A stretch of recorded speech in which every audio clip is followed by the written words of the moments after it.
Safety, safety first. Am I gonna need this? Yes, you're gonna need this. I'm gonna carry. What's about to happen certainly wasn't on my bingo card for this year. Let's do this. We're at a lake in Stockholm, Sweden.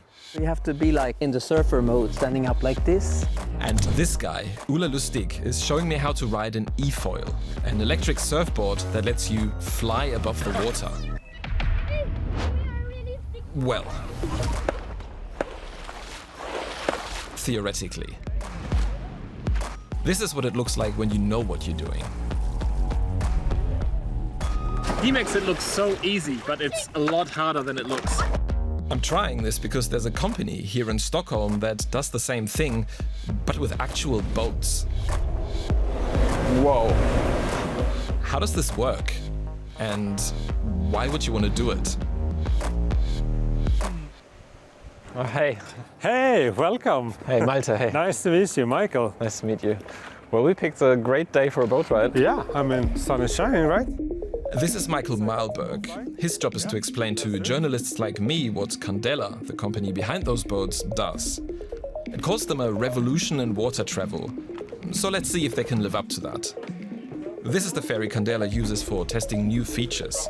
That's why it looks a little rough around the edges. We don't have that many seats on this prototype, but on the customer boats we have 30 seats, so think of it like a city bus, really. And where's the real magic?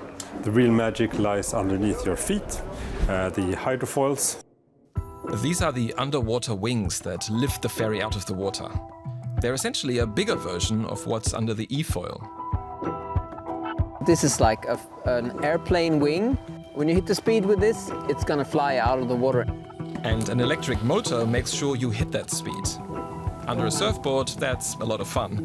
But under a boat, at least according to Candela, it's the key to solving the biggest challenge that's still holding back electric vessels. It takes quite a lot of energy to move a vessel, electric or not, through water. Today, this typically comes from fossil fuels burning in engines. But it's also possible to do this without spitting toxic fumes into the air, by using batteries that drive an electric motor. But there's a big catch. Batteries store a lot less energy per kilogram than fossil fuels.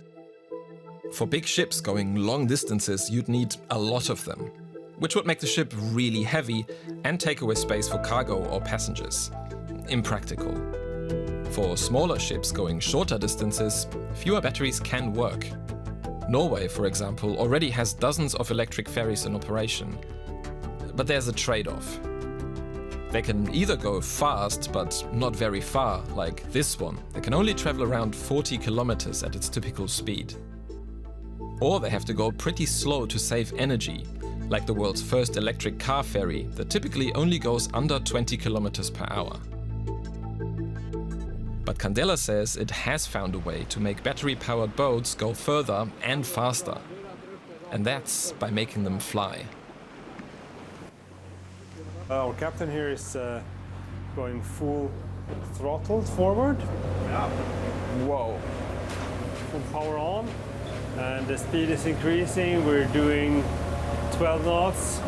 And at 80 knots, we're going to start lift out of the water. You can almost feel it. Yeah, wow. Now it's lifting out. Yeah. Are we flying now? Now we're flying. Yeah.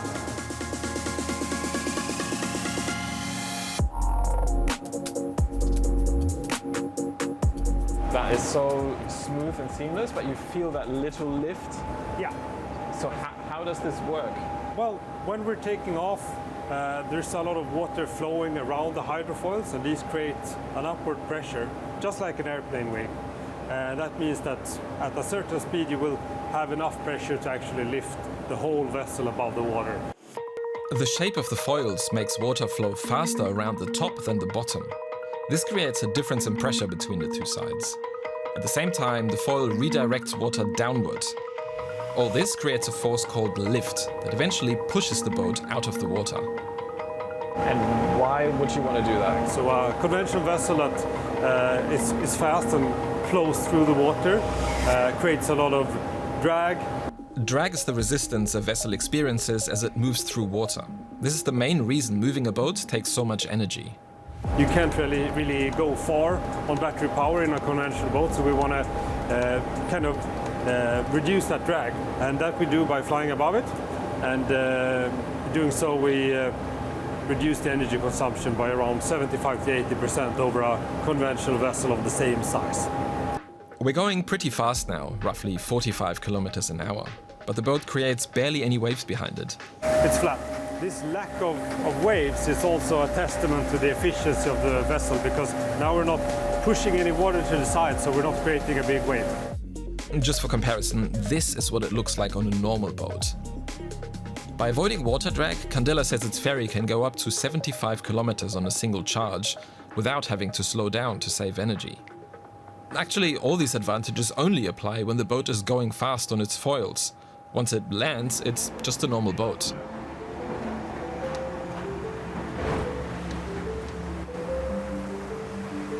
It's almost like a plane landing. Yeah. It feels like the last few seconds before the plane hits the ground. It's the same thing, right? And the flight controller is designed so that the landing is as smooth as possible, right? So you're not really supposed to feel the transition between foiling and non-foiling. You're just on a very efficient vessel. It's public transport. Safe and almost to the point of being a little bit boring. Well, I certainly didn't find it boring. That's great.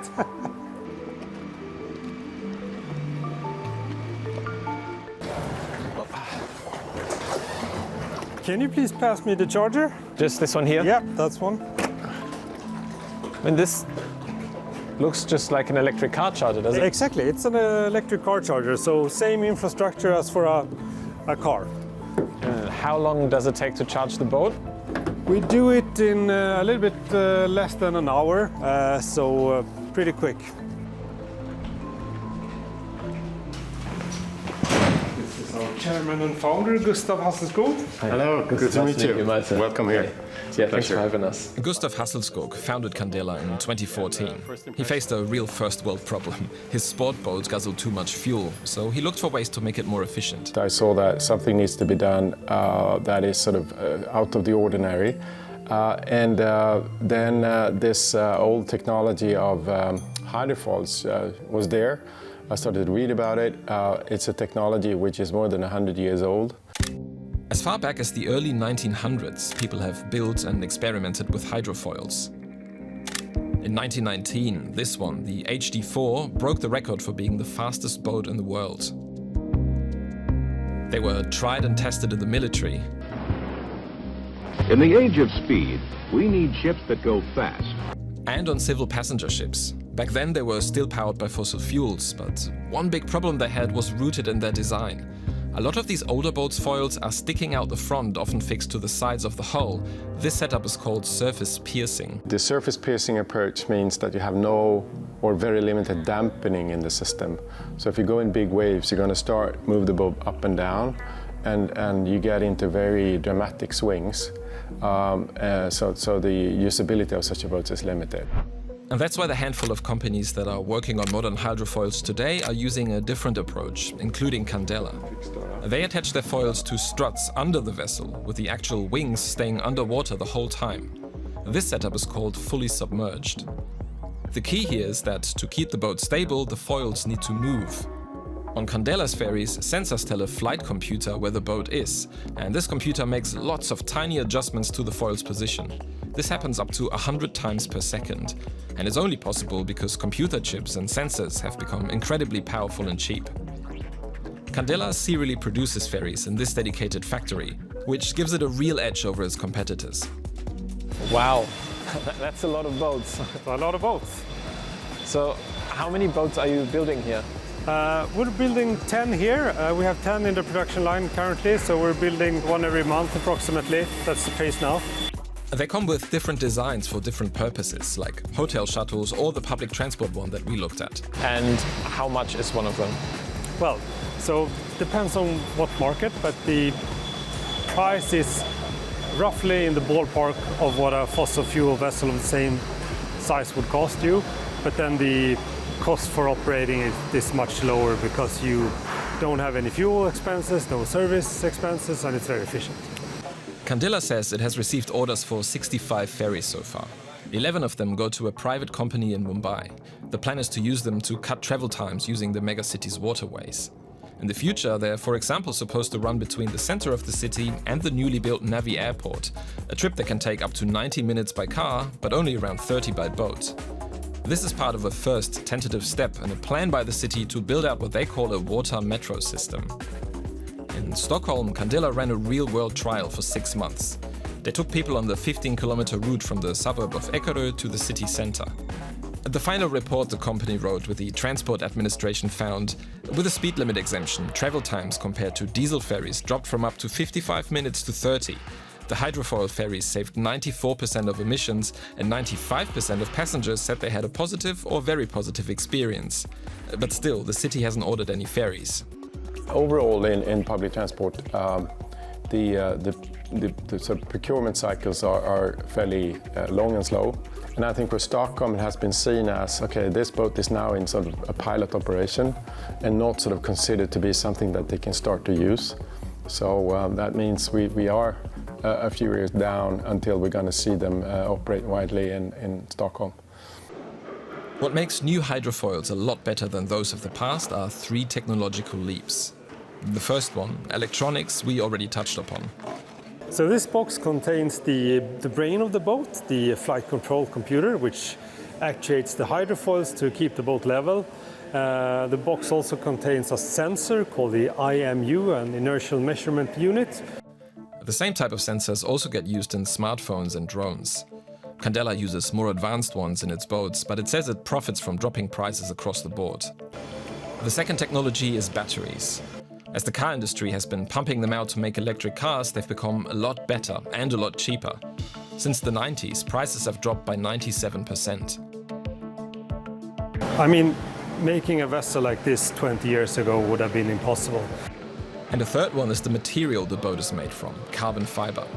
It comes in sheets like this that then get molded into different parts for the boat. Those then get soaked in epoxy resin, kind of like a glue that binds it all together.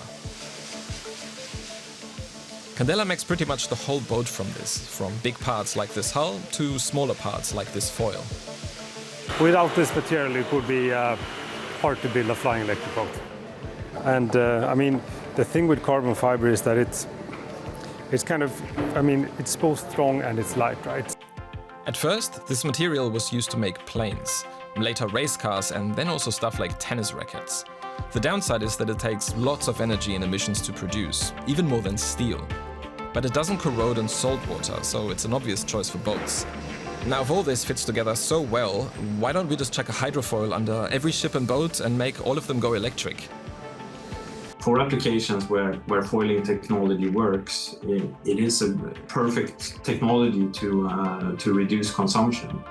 This is Mikael Johansson, who helps shipping companies make sure their new technologies are safe and sound. But at least that we see it now, no, we will not see the biggest container ships with foiling technology in the near future, or at least I would be quite surprised to see that. Theoretically, it would be possible, but because the foils would have to be enormous, they are pretty much impossible to engineer.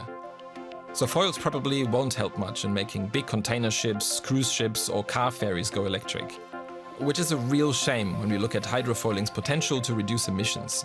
Where does the bulk of emissions from shipping comes from? Yeah, the bigger the ship, the more emissions you will have. But we also need to consider that every drop counts, and that sort of paving the way for this sort of technology now can also lead to advancements in the future. Today, hydrofoils already make sense in relatively light vessels when speed matters, like in passenger ferries. In places that are built around waterways and suffer from bad traffic, electric hydrofoil ferries could replace existing diesel ferries or even go as far as helping take cars and buses off the road. All this is possible thanks to decades of innovations in different fields. Candela's focus now is to build and sell as many ferries as possible. It's already planning to open a second factory. The company is convinced that the time of the hydrofoil has come. The challenge ahead is to convince others that that's true. Now, what do you think? Would you like to take a ride on a flying ferry like this in your city? Let us know in the comments. Hit subscribe and go to dw.com for more info.